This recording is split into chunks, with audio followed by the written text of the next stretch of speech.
Hello and welcome to the Dice Tower. I'm Wendy Yi. And I'm Chris Yi. And we're going to be reviewing Around the World in 80 Days. This is from Looping Games, a company from Spain. So you can see the title here in Spanish, La Vuelta al Mundo en 80 Días.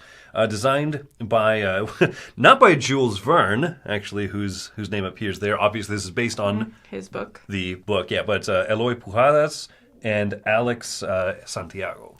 Now, before I do the overview, have you read this book? Have you watched any of these movies? Because I have not seen any of this. I have both and read the novel and watched the extraordinary Jackie Chan movie. Arnold Schwarzenegger makes an appearance. Oh, I'm the governor. You cannot pass. Or something like that. I don't remember. I read the book, though. I remember that part a little bit more. So, yeah, we'll talk about that, how it kind of fits in. With I'm curious about that. All right, in the meantime, I'm going to give you the overview, and I promise it is 80 days, not 180 days, that I might say at some point. In Around the World in 180 Days, players are trying to go around the whole world from London to London while hitting a bunch of different stops in between to earn enough points to be the best world traveler. A player's turn is going to be shown on this player aid over here. So first, a player needs to choose which form of transportation they're going to take. They then pay the cost of the transportation. They then use the card as a measuring tool to actually draw the lines on their map. And then finally, if they end in any one of these special little city areas, they can gain money. So let's go ahead and talk about transportation. There are three different types of transportation. There's trains, which have to go across land. There are boats that have to go across water. And then there are hot air balloons that can go across anything. The cost is in the upper left-hand corner for the amount of time that it will take, and then the money is in the upper right-hand corner. You can always choose to pay one additional coin to be able to flip it over and to use the opposite side of that particular form of transportation. So when I talk about days, I'm talking about this time tracker over here. So let's say that I'm going to purchase this train right here.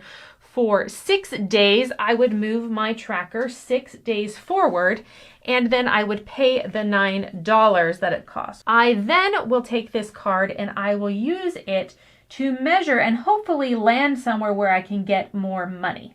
So as we can see, this looks like it almost goes through the water, but it doesn't quite. So I'm going to draw this line over here. So I'm just going to draw a circle where it goes to, and then I'm going to sketch my straight line across. And because I ended in a red city, I look over here at this current card and I will see I will gain $4. 1, 2, 3, 4. Now, there are a few other things that I didn't mention yet and actually might have happened on that turn. So when I took this card, I would actually also gain the benefit of the person that is shown on it. And as you can see, all the cards do not have people on them, just some of them. So this lady over here, I actually could not use in that turn, which is why I didn't bother grabbing her. But she gives a discount in future turns. If you still have her in front of you and no one else has taken her, then you will get to be able to pay for a hot air balloon for $9 instead of the typical $12. Now, each one of these characters has different player abilities, and they actually have an A and a B side so that it can switch out throughout the game and kind of change variability there. The other variability are these cards over here, these special destinations. Now, these are circled in bright red on my board, and if you ever go to these, you will actually be able to claim this card if you're the first person there, and it gives you some extra bonus. As you can see, there are a lot of these little windrose signs all over the board, and they're typically worth 2 points at the end of the game for each one that you've hit. And then you can gain the extras if you're the first one to reach those special destinations. So at the end of the game, the way that we earn points is if you have not spent these hot air balloons, they're worth 1 point each. You gain a point for every $3 left over that you've not crossed out, but that you have circled. Also, if you're the first one to reach London, you would get 12 points. And then if you at least reach London by the end, which you might not always, you will gain 5 points. And then finally, like I said, you get the 2 points for every one of those windrows, plus any additional ones that you gained from these cards. And then finally, each one of these circles that you have passed through, these little dotted lines here, are worth an additional point just because you've traveled different places throughout the world. You're going to add all of those up at the end of the game, and then you will see who's the winner by whoever has the most points.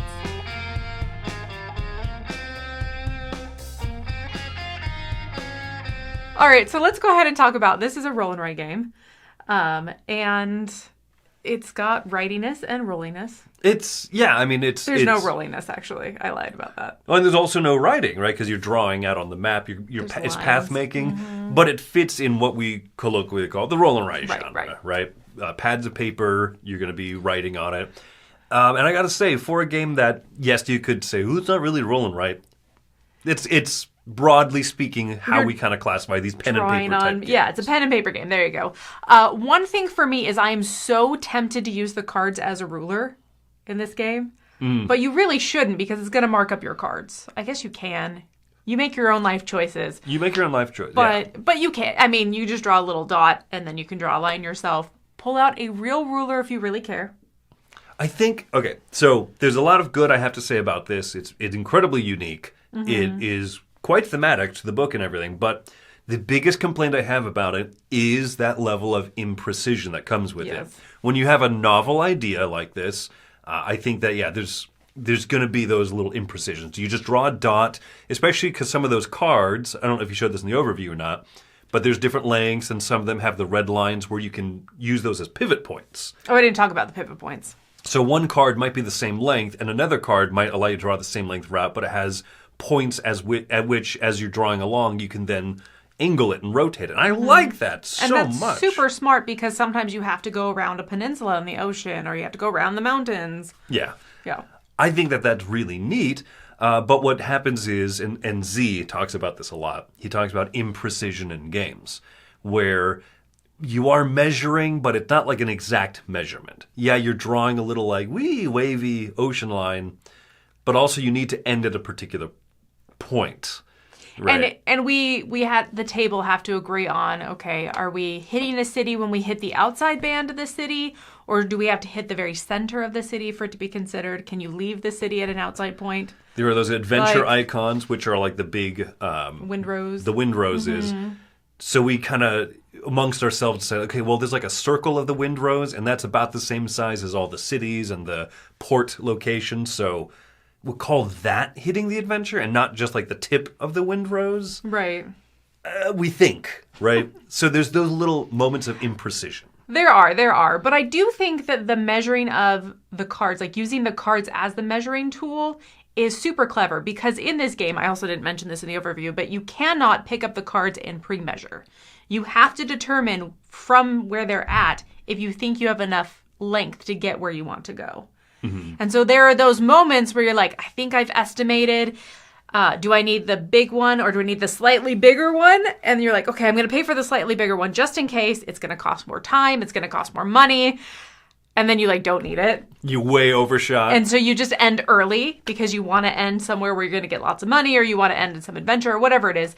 And so it's one of those that it's like, I like that aspect of it. I'm okay that it's imprecise because I think that it fits that feeling of like, ooh, are we gonna make it there? Are we not gonna make it there? Right. As long as the table is 100% okay with, like, they've determined where those lines are. Yeah. In the circles. And it's less like that it's just more like on the actual piece of paper, like, oh, I think I hit that, right? Yeah. You know, there's a point where you kind of, there's those dotted lines, you score points for going to those different adventure zones. You to get to something just like, boop, just touched it. You're like, does that count? If your table hates that type of stuff, that's the imprecision, I think that being will be an issue with this game. Right. It doesn't bother me, right? If it looks like it touched it, cool, you did it. That's a whole point. I'm not going to argue about that. Right. But I think that the whole... So I want to talk about the theme of this. Okay. I think this is one of the coolest thematic pen and paper type games like this I've ever played. It's really neat. I love the train cards and the ocean cards. The hot air balloons allow you to traverse either. The characters from the book that are pulled in. You know, Phileas Fogg, he doesn't care. He's rich. He wants to go on adventures. So he'll give you tons of money all the time if you get that character card. Yeah. The inspector trying to slow you down. I think that's neat. And then it also pulls in from other little Jules Verne works, those adventure cards that you set up at the start of the game. Not all of those are points from the Around the World in 80 Days. Oh, really? No. They're from other books of his? They're from other books, yeah. So one of the adventure cards, like Help Captain Nemo, right? And that's obviously from the Pixar movie. And so So he pulls in from his other novels as well.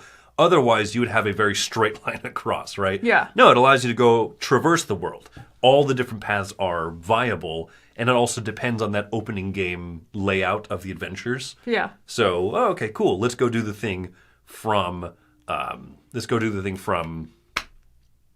Nemo's War. The Under the Ocean? Finding Nemo's War. 3,000 Leagues Under the Sea? That's the one, 30,000 million leagues under the sea. I read that book. That was all about fish. Don't give a middle schooler that book. It's terrible. I might like it now. It's interesting because me not really knowing the theme and the story behind it, I still enjoyed the adventure of it because you're trying to hit locations, but it's all about that timing. It's about how the deck comes out. There are definitely those rounds where you're like, I really need a short piece. I just need a really tiny piece and I don't want to overpay.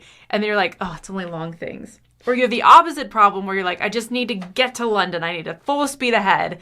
And you're like, okay, a little bit at a time. A little bit of time, a little bit of time. But if you can align it properly with that time tracker, you're like, I move a little bit and I get to go next because you're farther ahead of me on the time tracker still. I'm going to move a little bit more. Okay, now I'm going to take the big turn and I'm going to like full speed ahead. So I think that I like the time tracker. I like the way that it works. My only gripe, I think, with it is that the first come, first serve for those adventure locations, they don't have, there's a little bit of a first player advantage of like, you can just move there faster, but it does depend on whether the cards, do you have the long cards come out? So I think that there's just a tiny advantage. I don't think it's massive and I don't think it's not a deal breaker for me. But it's just a little bit that everything else in the game has to do with the time tracker and it's less of that first come, first serve. But just those little adventures are. Yeah. So it's like a minor thing. Yeah, I would agree with that, especially if they're all kind of in the same path. Mm-hmm. If they're all over the map, then yeah, that's good. But even if two of them are in the same path and then another one's out, it just like there's just a little bit of that advantage of that you're going to go one direction. Yeah. It can be significant amounts of points. It could be a 4, 6, maybe 8-point swing. Right, yeah. right. Yeah. And that is a big chunk of the points in the game. You're looking at like in the 20s and 30s for points in this game. Yeah. All right, final thoughts-wise, score, I'm going to give this one a 7. I enjoy this one. It's okay that, for me, this game is not the most robust, but what it lacks maybe in the, like, lots of paths and stuff to victory. No, draw a route, get to London, right?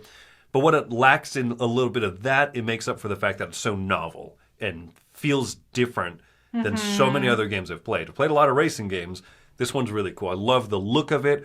I love, just the presentation of it. And as I mentioned, right, might not be for everyone. I'm recommending this. I'm giving it a 7. But you might hate that it has those little moments of imprecision, especially when you go from one sheet to the next. You're like, hold on. Oh, my goodness. Line them up right. Okay. No, they shifted, right? Well, but at first that's once per game. First, I thought the international date line, that you had to, like, cross the sheets over on top of each other to reach the line. And then I was like, the other lines don't match. Yeah. But like I said, the little foibles that the game has, it makes up for being novel and fun and so thematic. The fact that it includes the international date line mechanically is such a delightful little throwback to the novel, and that moment is so exciting in the book. So I think it's really cool. So anyway, a lot of fun around, so it's a 7 from me. Okay, I was debating between a 7 and a 7.5, and I think that the characters themselves are what lifted it up for me a little bit because they are double-sided and you can mix and match them. And so you can have a game where, you can easily cross between the ocean and land, if you get that right character, but then you might have another game where you're like, oh, I get a good discount on hot air balloons or something. So I like those characters, and I think they add a little bit to the replayability because the map is always going to be the same. And then, of course, those adventures that come out will kind of throw you in different directions depending on what you're going after. So I think that there's more replayability than I first thought. Mm-hmm. The little tiny gripes that I have with this, I mentioned the first player thing before, that little bit of advantage with the adventures, but then also at the bottom of the paper that you have, there's only a certain number of coins that you can circle, and they're piece limited, and I wish they weren't, because there are times where the cards that come out just cost a lot, but also I've done a really good job at earning money throughout the game. Mm-hmm. And then suddenly I have this like max out where I can't earn any more money and I can't spend any more money. and I still haven't made it to London. So those are super minor. It's definitely a you problem. I've never maxed out the money. This is a me and problem. Wendy's like, oh, I'm so rich. Oh, what difficult life I lead. Money here, money there. Yeah, so it's just minor, but I've done it in multiple games. So I really wish that was a thing. Other than that, I really enjoy it. I think that what you said about it being very novel I think that's a benefit, and I think that's okay. That can be the big benefit of it. I enjoy the measuring. Just don't measure the cards. Don't measure my cards. Well, there you go. That's her thoughts. A 7.5 giving Around the World in 80 Days. A seal of approval from us here at the Dice Tower for looping games. They tend to do these small box games that pack a lot in there. Mm-hmm. The 19XX series of games and stuff. So happy to see another one from them. Thanks for joining us for this review. I'm Chris Yi. I'm Wendy Yi. And have fun traveling the world. And boy, are my arms tired. What are you doing? Hey everybody, thanks for watching another video from the Dice Tower. Hey, you want to learn more about us, communicate with us? We have a Facebook group, we have a Discord channel, lots of different ways to get involved with the Dice Tower. You can find that in our Linktree link below. So just click that, it will take you and you can communicate with us on Facebook, join our Facebook groups. There's lots of cool things that you can find and become part of the Dice Tower. Thanks so much for watching. I'm Tom Bassett.